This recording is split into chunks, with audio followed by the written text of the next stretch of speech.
तो मेरे साथ हैं कांग्रेस की विधायिका प्रतिमा दास जी, जो राजा पाकड़ से पहली बार कांग्रेस पार्टी के सीट पर चुनाव जीत कर आई है। तो वो तो राजा पाकड़ से पहली बार कांग्रेस पार्टी जीती है और आप जिताने वाली हैं।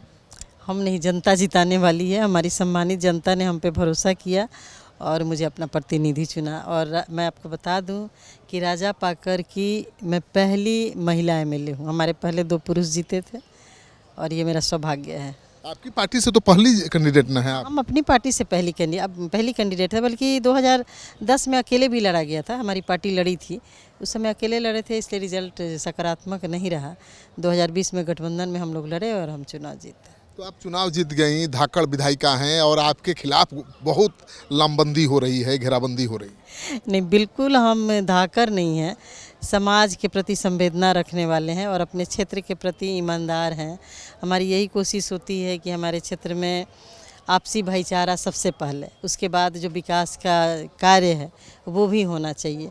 तो उसके लिए हम हमेशा प्रयासरत रहते हैं। जहाँ तक होता है, जो योजनाएं हैं उसको कैसे ला करके अपने क्षेत्र में उसका विकास किया जाए, इसके लिए प्रयासरत रहते हैं। कांग्रेस में बहुत इनफाइटिंग है, गुटबंदी है और एक दूसरे को निपटाने में लोग जुटे हैं और खबर ये भी है कि आपको निपटाने में भी आपके विरोधी जुटे हुए हैं।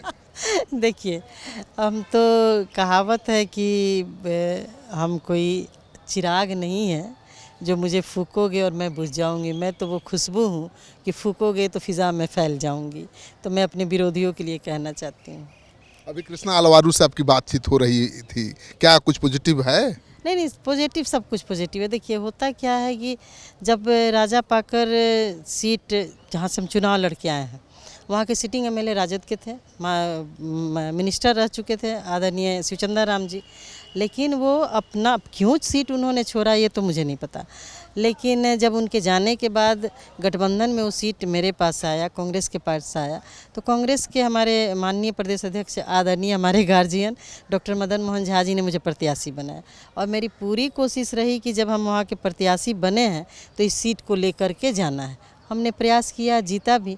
हमारी लड़ाई जेडीयू से थी और जेडीयू जो कि सत्ता में बैठी हुई है, माननीय मुख्यमंत्री जी श्री नीतीश कुमार जी का मेरे क्षेत्र में 2 बार बड़ा कार्यक्रम हुआ, उसके बावजूद भी वहाँ के लोगों ने मुझे अपना प्रतिनिधि चुना। पार्टी तो आपको निपटाने के लिए खुद सीट देने को तैयार है आरजेडी को। देखिए, उससे कोई, मेरी पार्टी निपटाने के लिए नहीं, बल्कि ये आपके चैनल के माध्यम से हम कहना चाहते हैं, लगातार कुछ लोग हैं जो मुझे निपटाना चाहते हैं। 2014 में मुझे लोकसभा का टिकट मिला था और मैं आपके चैनल के माध्यम से दावे के साथ कहना चाहती हूँ कि यदि 14 में टिकट होता तो मैं एमपी उसी समय हो जाती। लेकिन कुछ लोगों को लगा कि कहीं एमपी बन जाएगी और बिहार से बड़े नेता के रूप में उभरेगी तो इसका टिकट कटवा दिया जाए। 14 में मेरा टिकट, उसी का टिकट काटा जाता है ना, उसी को निपटाने की कोशिश होती है जो आगे बढ़ सकता है। तो प्रतिमा दास के पीछे पूरी पार्टी पड़ी हुई है। उससे क्या फ़र्क पड़ता है? जनता हमारे साथ है, सभी लोग हमारे साथ है। आप मेरे क्षेत्र में, अब कुछ पत्रकार बंधु हैं जो मेरे विरोधी, जो हैं, जात पात की राजनीति होती है, जो प्रत्याशी हैं वो पैसा दे करके अपने समाज के यहाँ जा कर के सर्वे करवाते हैं। हम तो चैलेंज करते हैं सब लोगों को कि आप सभी समाज में जाके सर्वे कीजिए और पता कीजिए कि आपकी विधायक कैसी हैं, आपने विधायक ने क्षेत्र में क्या किया है।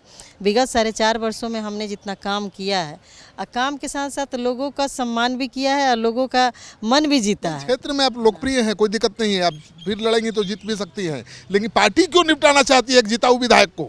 उससे हमको कोई फ़र्क नहीं पड़ता। लेकिन हम आपके चैनल के माध्यम से कहना चाहते हैं कि पार्टी को जो मर्जी करे, हमको जो करना होगा हम करेंगे। चुनाव तो लड़ना है ना, वो हमारी मर्जी है। जनता के लिए हम राजनीति कर रहे हैं। कृष्णा अलवारू क्या सवाल जवाब कर रहे थे? वो जो कर रहे थे वो अंदर ही रहने दीजिए। वो पार्टी हित की बात कर रहे थे, संगठन की बात कर रहे थे। पार्टी को हम लोग कैसे मजबूत करें, संगठन को हम लोग कैसे मजबूत करें, आने वाले विधानसभा चुनाव में हम लोग अधिक से अधिक कैसे सीट जीते, इस पर बात हो रही थी। चलिए, तो आप सुन रहे थे प्रतिमा दास को, ये कह रही हैं कि भाई ये चिराग नहीं है कि एक फूंक मारोगे मैं बुझ जाऊंगी, मैं तो फूंक लगाओगे तो फैल जाऊंगी। तो आप समझ जाइए कि अगर रोकने की कोशिश की गई तो और बड़ी नेता के रूप में प्रतिमा दास उभर सकती हैं। तो कांग्रेस में इनफाइटिंग चलता रहता है और एक दूसरे को निपटाने की राजनीति होती रहती है और वैसी ही राजनीति हो रही है प्रतिमा दास के खिलाफ। लेकिन ये रुकने को, झुकने को, टूटने को तैयार नहीं है।